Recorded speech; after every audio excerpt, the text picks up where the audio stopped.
ओम शन्नो मित्रः शं वरुणः शन्नो भवत्वर्यमा शन्न इंद्रो बृहस्पति शन्नो विष्णुरुक्रम नमो ब्रह्मणे नमस्ते वायो त्वमेव प्रत्यक्षं ब्रह्मासि त्वामेव प्रत्यक्षं ब्रह्म वदिष्यामि ऋतं वदिष्यामि तन्मामवतु धर्मवतु अवतु माम् अवतु वक्तारम्।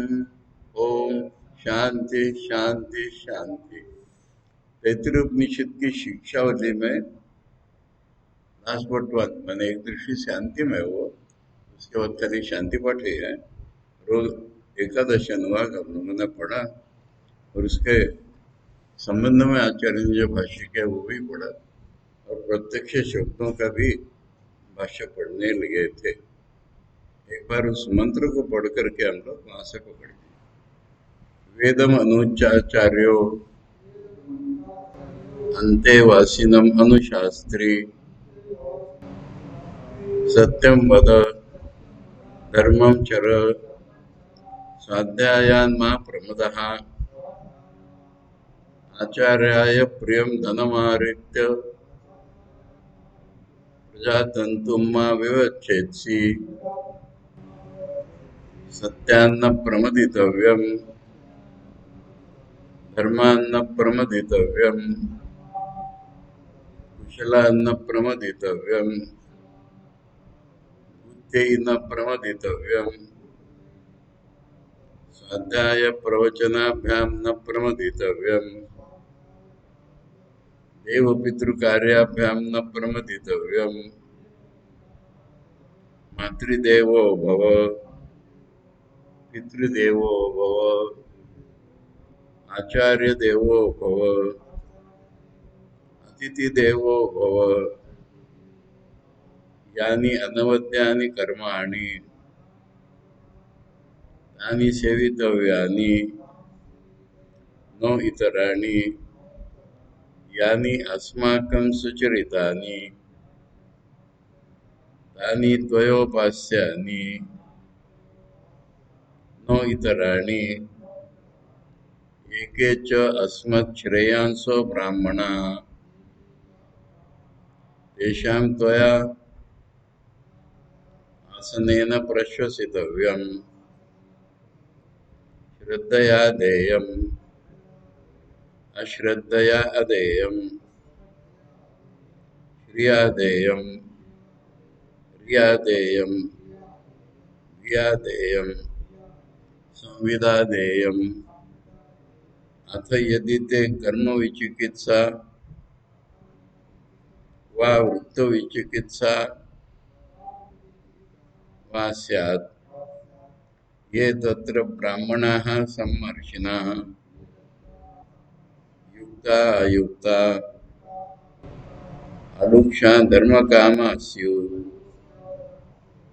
यथा ते तत्र वर्तेरन् तथा तत्र वर्तेथा अथ अभ्याख्यातेषु ये तत्र ब्राह्मणाः सम्मर्शिनः युक्ता अयुक्ता अलुक्षा धर्मकामा स्युः यथा ते तेषु वर्तेरन् तथा तेषु वर्तेथा एष आदेशः एष उपदेशः एषा वेदोपनिषत् एतद् अनुशासनम् एवम् उपासितव्यम् एवम् एव चैतदुपास्यम्। हम लोगों ने इसका संबंध देख लिया था कि ये कॉन्वोकेशन एड्रेस है। शिक्षा के दौरान उपासना सिखाई थी और उसके बाद कर्म भी सिखा दिया था, परंतु ये कर्म कंटिन्यू करना है जब तक कि मन ब्रह्म ज्ञान के लिए तैयार नहीं होता है। इसलिए वेद पढ़ाने के बाद आचार्य ये सिखा रहे हैं और ब्रह्म ज्ञान की बात आने के पहले सिखा रहे हैं। ये वेदम अनुच्च वेद पढ़ाने के बाद आचार्य जो है अंतेवासी शिष्यों को बता रहे हैं। यहाँ तक हम लोगों ने भाष्य भी पढ़ लिया था। सत्यम वद, इसके बाद यथा प्रमाण अवगतम वक्तव्यम तद वद।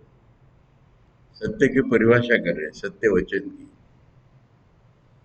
जो हमारे पास, हम तैत्तिरीयोपनिषद भाष्य बिल्कुल शब्द शब्द समझ रहे हैं, क्योंकि आचार्य ने वैसे ही समझा है।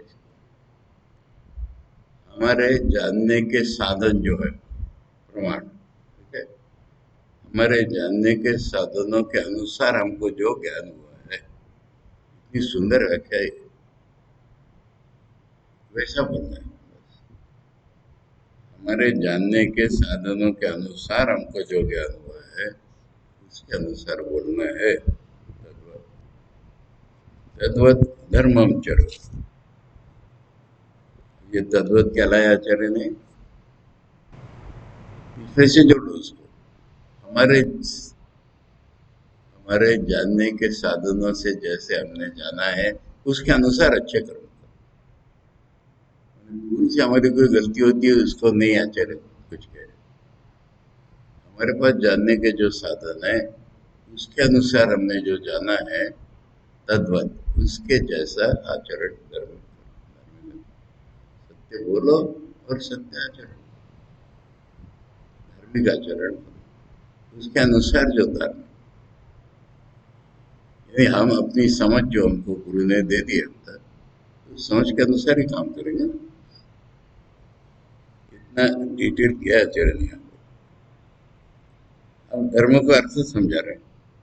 धर्म इति अनुष्ठेयानाम सामान्य वचनम सत्यादि विशेष निर्देश, ठीक है।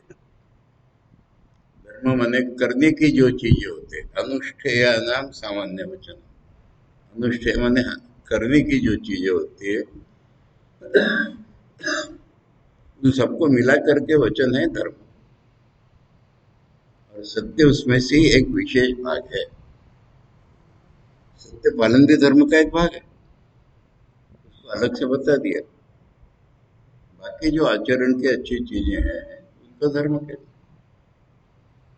स्वाध्यायन मां प्रमुद, स्वाध्यायात अध्ययनात् मां प्रमुद। स्वाध्याय माने पढ़ाई करने से, पढ़ाई करने में चूक ना हो। गृहस्थ के लिए ये कंटिन्यू उपदेश है, कंटिन्यू हिज एजुकेशन,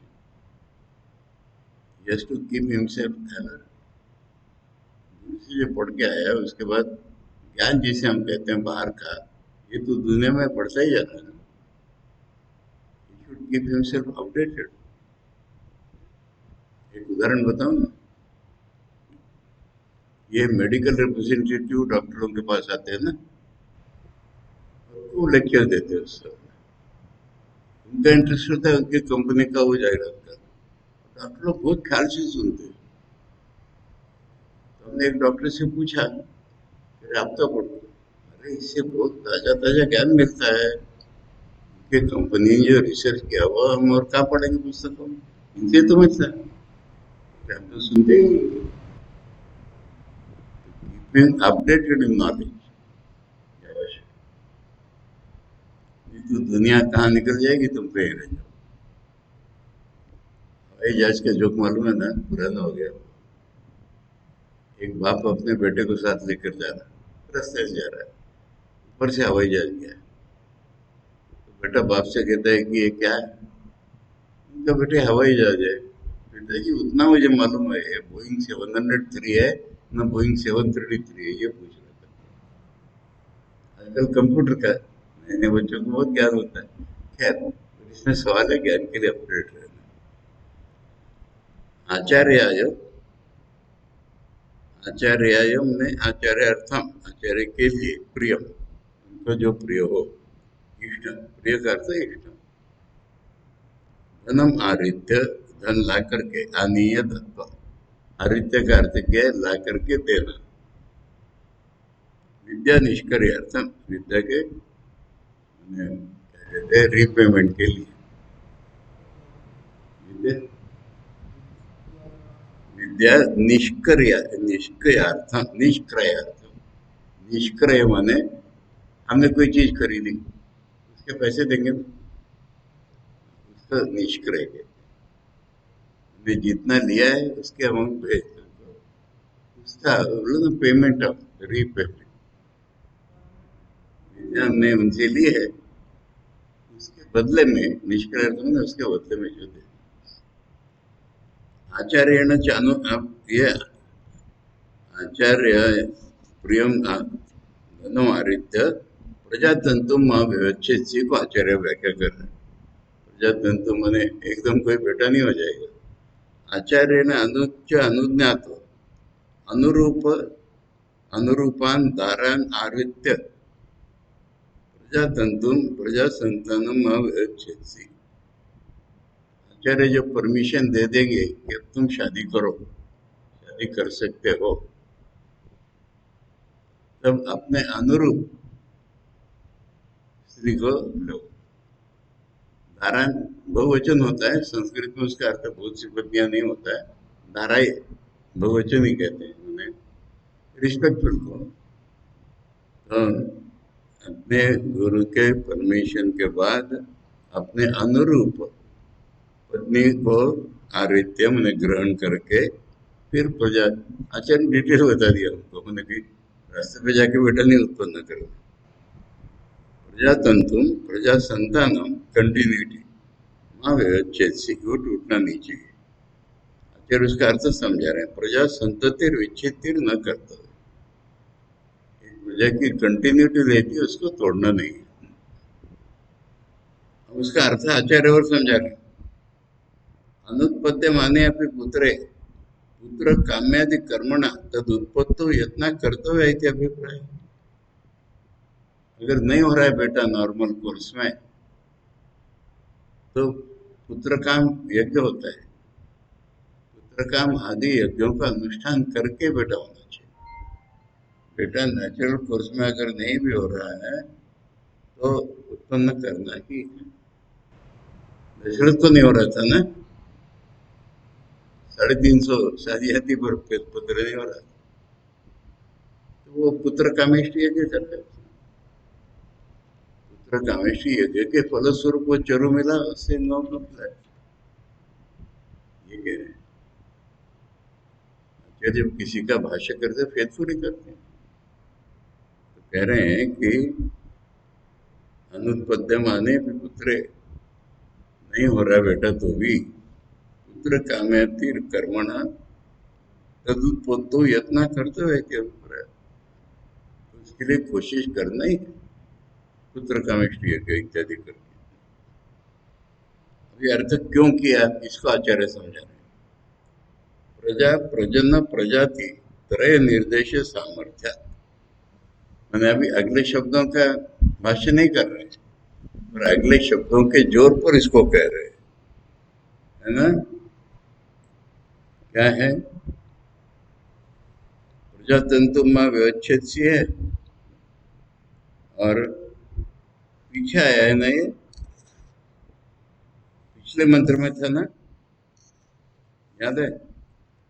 पिछले माने पिछला एक मंत्र तो त्रिशंकु था, उसके पहले के मंत्र में 9 अनुवाक में देखो, प्रजाच प्रजनश्च प्रजातिश्च, ऐसा 3 बार बोला है, यानी पोते तक का बोला है ना, तो बेटा नहीं होगा तो पोता कैसे होगा।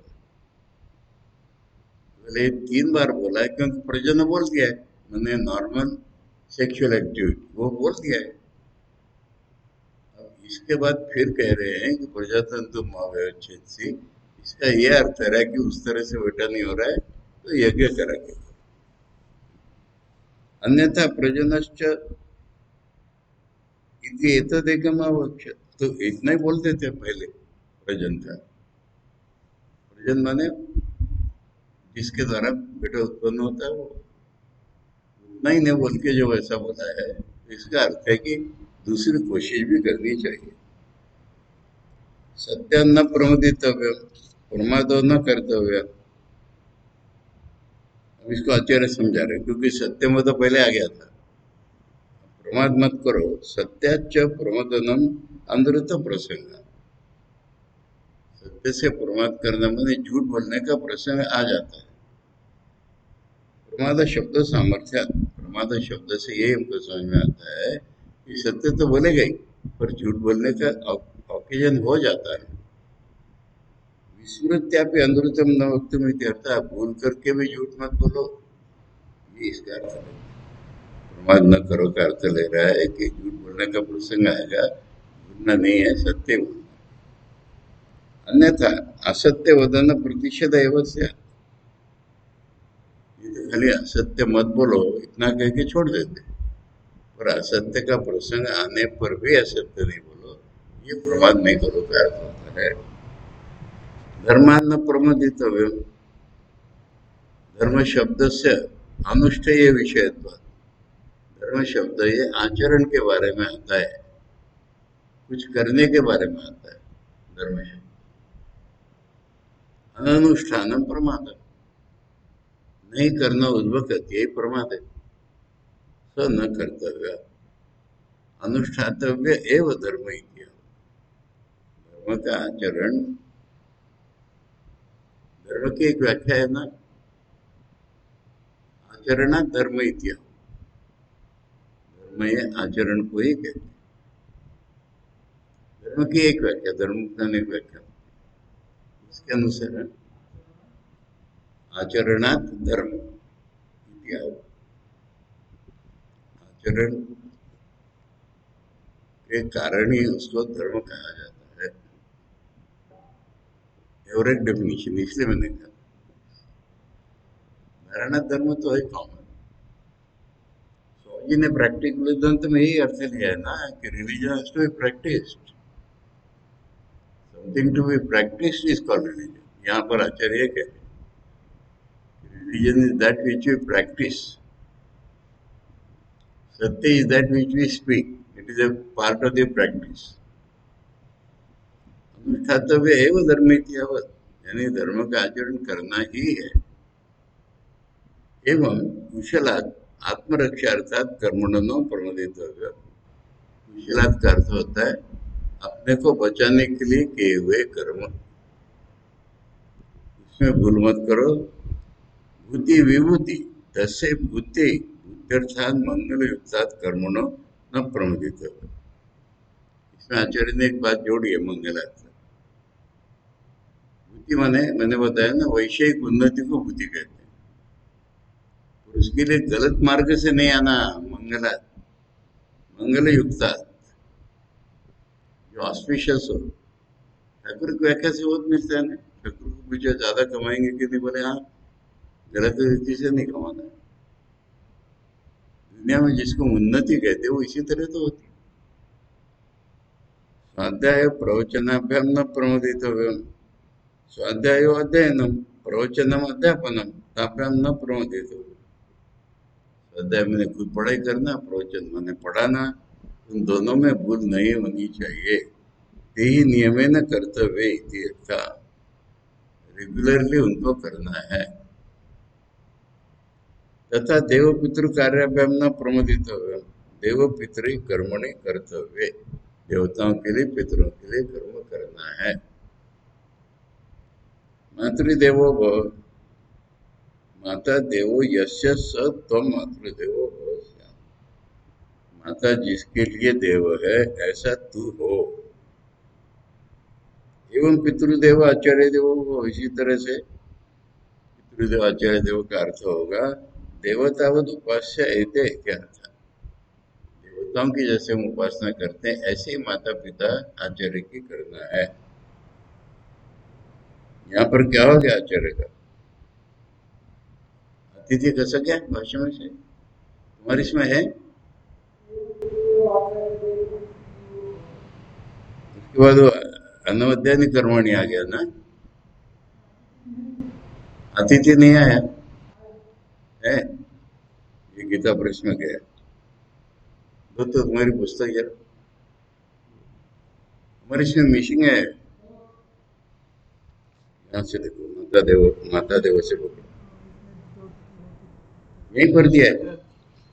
एवं पितृदेव, पितृदेव आचार्य, आचार्य हो गया, अतिथि नहीं है क्या, नहीं है तुम्हारे इसमें नहीं। अरे वही तो कहाँ पर है बताओ, अच्छा, इसी में है।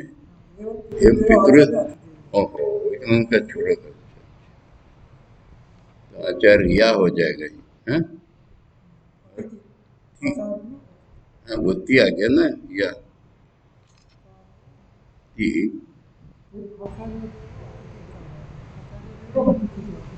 ओ, तुमने नहीं मेरा पता, ठीक है।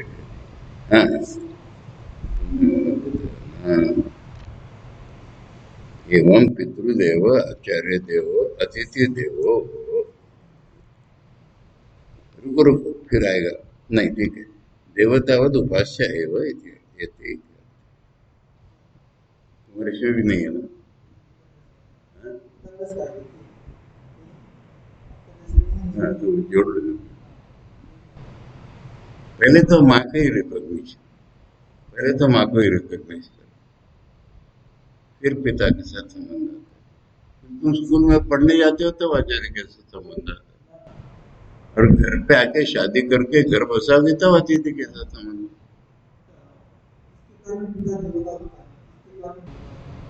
वो ऋषि से जाके पूछो। अरे माता के बिना तुम्हारा जन्म होता था क्या? तुम्हारा शरीर तुमको मिला है कर्म करने के लिए या ज्ञान पाने के लिए? तुम्हारे पिछले डिजायर या जो भी तुम्हारा पिछला स्टेटस था, उसके अनुसार तुमको एक शरीर चाहिए। तो माँ ने प्रोवाइड किया ना मटेरियल शरीर के लिए, और पिता ने बीज दिया उसका। तुम पिता के पेट में आए थे पहले, पिता ने उसका बीज दिया। तो तुम्हारा जो शरीर है, इसके ये दोनों कारण हैं। उसको रिकॉग्नाइज करना आवश्यक है, इसलिए तो फिर पितरों को भी रिकॉग्नाइज करना है ना। पहले जमाने में ठाकुर के इसमें देखना, तो स्वामी जी के इसमें भी शायद है, ठाकुर को अपने पिछले कितने पीढ़ियों के नाम याद थे। बच्चे को पहले पढ़ाया जाता था, तेरे पिता का नाम ये, तेरे दादा का नाम ये, तेरे परदादा का नाम ये, उनके दादा का नाम ये, ऐसा बताया जाता था। बच्चा याद करता था उसको। धार्मिक कार्य माना जाता था। छोटे बच्चे से नामचा बोलते हैं ना बंगाली में, पहाड़े हो गए। उसके साथ ये, हाँ, उसके साथ ये भी सिखाया जाता है। उस लाइन के बिना तुम आए कैसे? इसलिए तो गोत्र का विस्मरण है कि तुम आए कहाँ से, शरीर मिला कहाँ से? शरीर नहीं मिलता तो तुम कर्म भी नहीं कर सकते थे, मुक्ति के लिए भी कोशिश नहीं कर सकते थे। इसलिए शरीर का महत्व है, विशेष करके मनुष्य शरीर का। इसलिए माता पिता का रिकॉग्निशन आवश्यक। माता पिता को जो रिकॉग्नाइज नहीं करता, वो साधु सन्यासी भी नहीं बन सकता। उसका एक लिमिटेशन है। अब तुम सन्यासी बन जाओगे तो ऐसा नहीं करना है उनके लिए जैसे बाकी बैठे करते हैं। परंतु ये तो साधारण गृहस्थ के नियम बता रहे हैं ना। माता पिता को रिकॉग्नाइज नहीं करता, अपनी वाइफ को लेके एंजॉय करता, पापी माना गया अपने देश में। माता पिता को रिकॉग्नाइज करना है। हाँ, अब वो आचार्य के बिना द्विजाति नहीं बनता था, माता पिता के बिना शरीर नहीं मिलता था, आचार्य के बिना संस्कारित मन नहीं मिलता था। इसलिए आचार्य को, स्वामी जी कह रहे हमारे देश में आचार्य को वंशज पूर्वज ही मानते हैं। पूर्वज हम उनके वंशज, उनके देश। अब घर बसा के जब तुम पैसा कमाओगे तो अतिथि का स्वागत है। अतिथि को पूजा करना ये गृहस्थ का आवश्यक कर्तव्य है। पैसे कमाए तो अपने परिवार के लिए खत्म कर दिए, ऐसा नहीं करना है गृहस्थ। उत्तराखंड में जाके सीखो ये बात। पहली रोटी रख लेते हैं, कोई साधु आ रहा है मधुकर करने, उसको दे के तब खाना खाएंगे। गोग्रास निकाल के रखते हैं, मालूम है कई जगह? नहीं, यहाँ देखो तो राजस्थान, गली गली में गाय उस टाइम में अपने आप आ जाती है किवाड़ के पास। मालूम है किनके रसोई कितने बजे मिलेगी, गाय को मालूम है। मैं घूमने जाता था ना तो मैं देखता था, गाय को पहली रोटी खिलाए बिना खाना खाना नहीं खाना। अतिथि को फिर गाय को, ये सारा गृहस्थ का कर्तव्य है। प्राणावती चित्रावती मालूम है तुम लोग को? नहीं। खाने के पहले हाथ एक एक छोटा छोटा टुकड़ा ऐसा भूसवा भूसवा स्वस्वा करके अपने प्लेट के बाहर रखना है जमीन पर, नहीं झूठा नहीं होगा वो। बाद में उसको कलेक्ट करके छत पर कहीं रख देते चिड़ियों के। इसको ट्रेडिशन कहते हैं।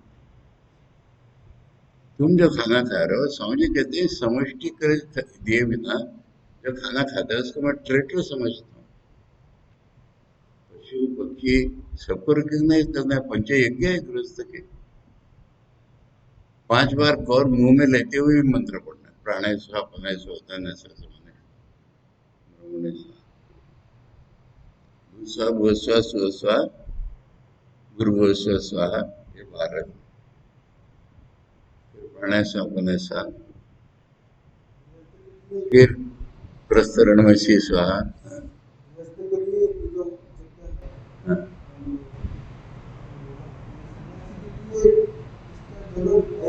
देखो सन्यासी के लिए मैं कह रहा हूँ, मीरामयन जी ने एक शब्द बताया था मुझे, अंग्रेजी में लंबा चौड़ा, एस्टेब्लिशमेंटेरियनिज्म। हम लोगों ने घर बसाया कि नहीं?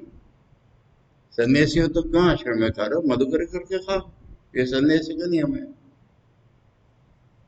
अगर तुम अपने लिए खाना बना करके खा रहे हो तो पंचयज्ञ तुम्हारे पे लागू हो गए। इतना गृहस्थ धर्म के साथ हमारे कॉमन है। एस्टेब्लिशमेंट लेके रहते हैं ना हम, नौकर है चाकर है, ये रसोई बना रहा है, ये कर रहा है, तो गृहस्थ नहीं होगा क्या? मीरा जी कहते हैं आधे गृहस्थ तो हैं हम लोग, घर में रहते हैं बिल्डिंग में, और लुगड़ी में तो नहीं रहते। साधु का डेफिनेशन ही है क्या? भिक्षाचर्यम चरंती, साधु का डेफिनेशन। यहाँ तक कि विरजन स्वामी जी कह रहे हैं कि तपस्या के लिए हम लोग ऋषिकेश वगैरह में जाते हैं, छत्र का खाना निश्चित है, मधुकरी ही कर, कोई पालन नहीं करता तो उसको क्या? ट्रेडिशन ट्रेडिशन रामकृष्ण जी की ट्रेडिशन, अरे 2 दिन पहले जाकर के ट्रेडिशन देखो। हम लोग आश्रम में क्यों रहते बताओ? अरे हर चीज को हमें मूल में जाके देखना है ना। गुरु के पास सीखने के लिए पहला। दूसरा, हम कर्मयोग को अडॉप्ट किया है, कर्म अकेले से नहीं हो सकता, इसलिए हम संघबद्ध रहते हैं। संघबद्ध रहते हैं तो संघ के नियम होते हैं। क्या जरूरत है एक साथ रहने की? नहीं। ठाकुर को हम गुरु मानते हैं बता दो, मैं करो ऐसे तो गुरु के पास में रहते भी नहीं है। आश्रम में रहना है, गुरु के पास रहना है, पहली बात। दूसरी बात, कर्म हमने साधना के लिए अडॉप्ट किया है। सन्यासी लोग कर्म करते ही नहीं है, सन्यासी लोग भिक्षा ही मांगते हैं, ये सन्यासी का धर्म है। हमारे कौपिन पंचकम में है ना, उपदेश पंचकम में भी आचार्य ने बोला है, शुद्ध व्याधिश्च चिकित्सताम प्रतिदिनम भिक्षा औषधम भुज्यताम। ये हमारी एक क्रॉनिक बीमारी है, इसकी दवाई रोज लेना पड़ती है, और वो दवाई है भिक्षा में मिला हुआ। शुद्ध व्याधिश्च चिकित्सताम प्रतिदिनम भिक्षा औषधम भुज्यताम। मैं तो इससे यही अर्थ समझाता हूँ। प्रतिदिन बोला है ना, दिन में 2 बार नहीं होता, एक ही बार होता है। ऋषिकेश में 1 साल करीब करीब में एक बार ही खाए सन्यासी तो ऐसा। ब्रह्मचारी के नियम अलग है हमारे शास्त्रों में या मिशन में भी। ब्रह्मचारी ने खुद हाथ से रसोई बना करके ही खाना है, हम लोग 3 दिन पालन करते हैं उसका। सिंबॉलिक होता है, क्योंकि हमको कर्मयोग करना है। खुद रसोई बनाएंगे तो काम कब करेंगे, इसलिए हम इकट्ठे रहते हैं जब तक रसोई। ये हमारा हर चीज का कारण परंपरा ढूंढना है, हर चीज का हमारे जीवन के उद्देश्य से संबंध जोड़ना है। तो संबंध नाम का जो अनुबंध है ना, यही तो आवश्यकता है। क्यों क्यों हम एक दूसरे के साथ रह रहे हैं?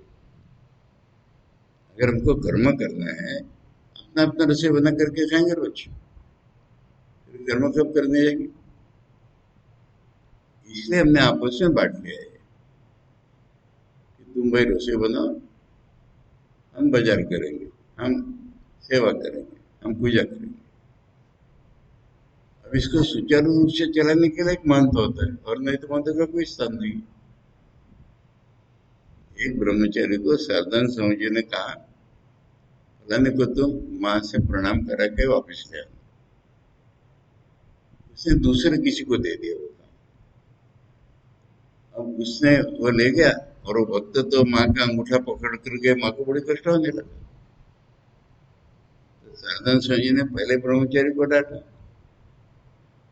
अरे मैंने कहा था तो उससे तू ले जाना, तूने क्यों दूसरे को बोला? वो बोला कि मैं आपके लिए थोड़ी यहाँ रहता हूँ, मैं माँ के लिए रहता हूँ। ऐसा जवाब दिया उसने। मैं बोला था चला जा, मैं आपके लिए नहीं रहता, मैं माँ के लिए यहाँ रहता हूँ। सरदार स्वामी जी बोले कि तू माँ के लिए रहता है, मैं भी माँ के लिए रहता हूँ, और माँ के लिए ही व्यवस्था करने के लिए मैं तुमसे बात कर रहा हूँ। तू माँ के लिए रहता है, मैं भी माँ के लिए रहता हूँ, माँ के लिए एक व्यवस्था करनी है, इसलिए मैं तुमसे कह रहा हूँ। ये पूरी क्लियर, उसके अंदर से जाकर के देखो ना स्पिरिट उसका। व्यवस्था करने के लिए एक महत्व होना चाहिए। ये सारी चीजें हमने कर्मयोग अडॉप्ट किया है, इसलिए आती हैं। अब गुरु के पास रहना, तो गिरिजन स्वामी जी के पास नागपुर से जो लोग दीक्षा लेने जाते थे, वो कहते थे मंत्र मैंने बोल दिया, अब इसके बाद तुम्हें जो चाहिए ना उससे पूछना। हम जब साइन करते हैं मंत्र से, उसमें लिखते हैं कि I am responsible for the spiritual life of the devotees here. Corporate body का बॉस थोड़ी है, compulsorily has to act as a guru. पीछे रह जाता है। ठीक है, और फिर पूछना कुछ नहीं, नहीं टाइम है अभी, आगे बढ़ना है। माता पिता के बिना हमको शरीर नहीं मिलता, शरीर के बिना हम कर्म नहीं कर सकते थे, ये कर्म के प्रकरण है। शरीर के बिना हम साधना भी नहीं कर सकते थे, इसलिए माता पिता का ऋण एक्सेप्ट करना है। और आचार्य के बिना हमारी बुद्धि नहीं खुलती थी, आचार्य को एक्सेप्ट करना। और घर बसा करके जब हम पैसा कमाने लगे, तो अतिथि को सेवा करना मन करते। स्वामी जी ने कर्मयोग में सारी बातें सिखाई। सोसाइटी के आधारभूत तो तुम गृहस्थ ही हो, नहीं तो साधु सन्यासी मधुकर भिक्षा पाएंगे कहाँ? तुम खिलाओगे नहीं तो। सन्यासी हाथ से पकड़ के नहीं खाएगा, रुचि के लिए बनाएगा ऐसा नहीं। सन्यासी, जब हम भिक्षा मांगने जाते हैं ना, तब एक चॉइस उनको बताना पड़ता है, बाकी अदरवाइज नो चॉइस। कि आप सीधा लेंगे ना पका अन्न लेंगे।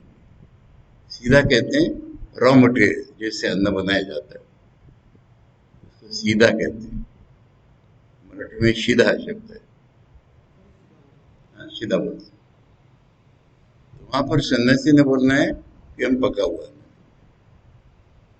और ब्रह्मचारी ने बोलना है सीधा लेंगे। सीधा लेके गंगा के वहां कहीं पका करके खाओ, इससे स्पष्ट नियम है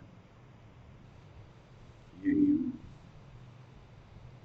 और इसमें यही आचार्य सिखा रहे हमको, ये सारी नियमावर्तिता से हमारा मन बनता है। इससे पूछो लोकेश से,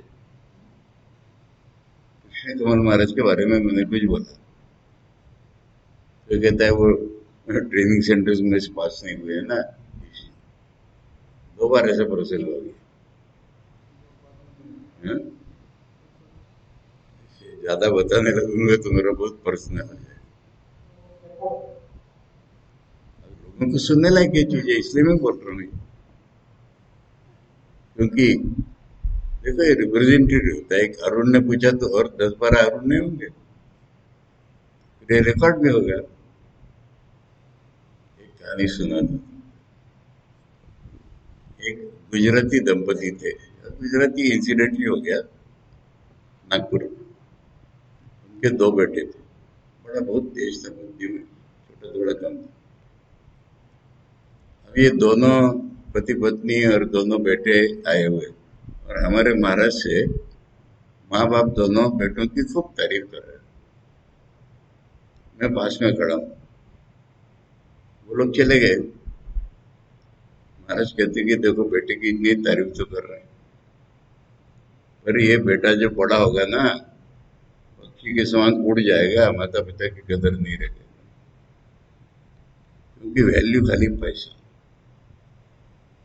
बोले तू तो घर छोड़ के सन्यासी बन के आया है ना, तू अपने माता पिता को कभी नहीं भूल सकेगा, क्योंकि तेरे माता पिता ने तुझे वैल्यू सिखाई है। ये मेरे महाराज का वचन। गृहस्थ के बेटे, वो भी गृहस्थ बनने जा रहे हैं। माँ कह रहे हैं जैसे महाराज के जैसे पक्षी उड़ जाते हैं ना, ऐसे उड़ जाएंगे, माता पिता की फिक्र नहीं करेंगे, वैल्यू तो सब पैसा ही है। और तू तो घर छोड़ के साधु बना है, पर तू अपने माता पिता को नहीं भूल सकता, क्योंकि तेरे माता पिता ने तुझे वैल्यूज दी। ये तो आचार्य के काम हो गया ना थोड़ा। ऐसे गुरु होते हैं, हर चीज को देखते हैं। हो गया पूरा। आचार्य तो वैल्यूज ही सिखाता है ना। अतिथि तक बोला, ये सवाल यहीं से निकला था कि हम लोगों को कितना पालन करें। कोई भी हमसे मांगने आए, कोई मना कर देता है ना, मेरे दिल में इतना दुखता है। कोई भी आ जाए, अनजान आदमी, मुझे खाना खिला दो, खिला देना चाहिए था, हमारे पास है। और रामकृष्ण मिशन का नियम है, अगर सन्यासी आए किसी भी संप्रदाय का, 3 दिन हमारे यहाँ रह सकता है, किसी भी सेंटर में। ये नियम है, संप्रदाय का जोड़ा हुआ है। मैंने गेरुआ पकड़ लिया है तो पहन लिया है तो हम क्या करेंगे। एक्रेडिटेड सन्यासी, रिकॉग्नाइज सन्यासी कोई है किसी भी संप्रदाय का, हमारे किसी भी आश्रम में 3 दिन रह सकता है। सन्यासी हम लोग तो, हमारे अतिथि सन्यासी हो गए। गुरु मठ में तो बिल्डिंग बना दी ना पूरी, साधु निवास, बाहर के सन्यासियों के लिए। तो माता को जैसे देव मानना, ऐसे पिता को, आचार्य को और अतिथि को भी देव मानना है। देवता वद उपास्य हो इत्यर्थ। जैसे हम देवता की उपासना करते हैं, ऐसे इनकी उपासना करनी है। ये यानी अपि च अन्यानि, यानी अपि च अन्यानि अनवद्यानि अनिंदितानि शिष्टाचार लक्षणानि कर्माणि तानि सेवितव्यानि कर्तव्यानि त्वया। शब्द है मूल का यानी अनवद्यानि कर्माणि।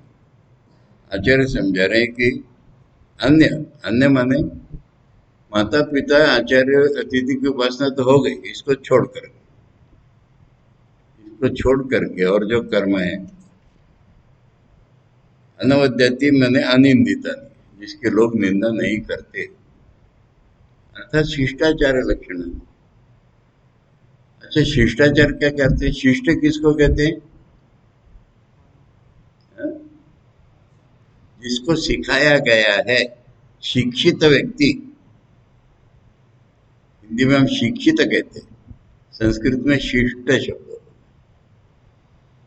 अलग अलग भाषा में अलग अलग शब्द है। मराठी में शिष्ट माने घमंडी को शिष्ट,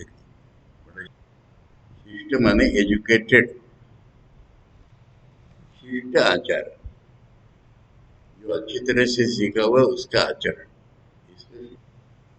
लक्षणानि, ये कर्म हो गए। बाकी के सारे कर्माणि तानि सेवितव्यानि माने कर्तव्यानि त्वया। नो न कर्तव्यानि इतराणि सावधानी शिष्टाकृता, शिष्टकृतानि अपि कोई निंदनीय कर्म है, पढ़ा लिखा आदमी भी करता है, उसको नहीं करना है तुम्हें। शिष्टाचार वो लेना है जो अनिंदित है। जो निंदनीय है वो शिष्टाचार भी नहीं करना है। ये सारा स्वामी जी को इससे इतना मिल रहा है। देखो, शिष्टाचार को तब तक हम प्रमाण मानते हैं, स्वामी जी कह रहे हैं, जब तक वो सत्शास्त्र से और सदाचार से युक्त हो, तब तक ये कंटिन्यूड एजुकेशन ये घर जाके शादी करोगे अनुमति दे रहा है विद दिस। तभी तो लाइफ में स्ट्रगल होता है, तभी तो विकास होगा, तभी तो वानप्रस्थी सन्यासी बनेगा वो।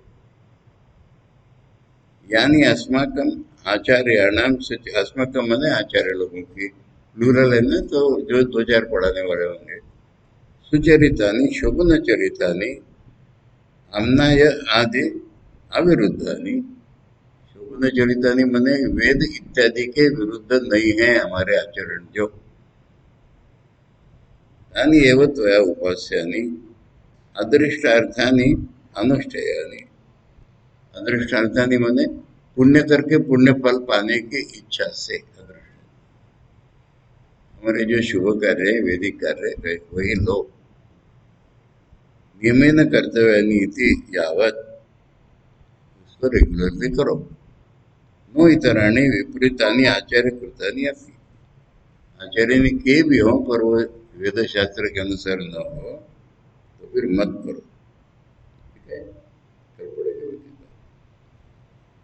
ओम शन्नो मित्र शं वरुण शन्नो भवत्वर्यमा शन्न इंद्रो बृहस्पति शन्नो विष्णुरुक्रम नमो ब्रह्मणे नमस्ते वायो त्वमेव प्रत्यक्षं ब्रह्मासि त्वामेव प्रत्यक्षं ब्रह्म वदिष्यामि ऋतं वदिष्यामि सत्यं वदिष्यामि तन्मामवतु तद्वक्तारमवतु अवतु माम् अवतु वक्तारम्।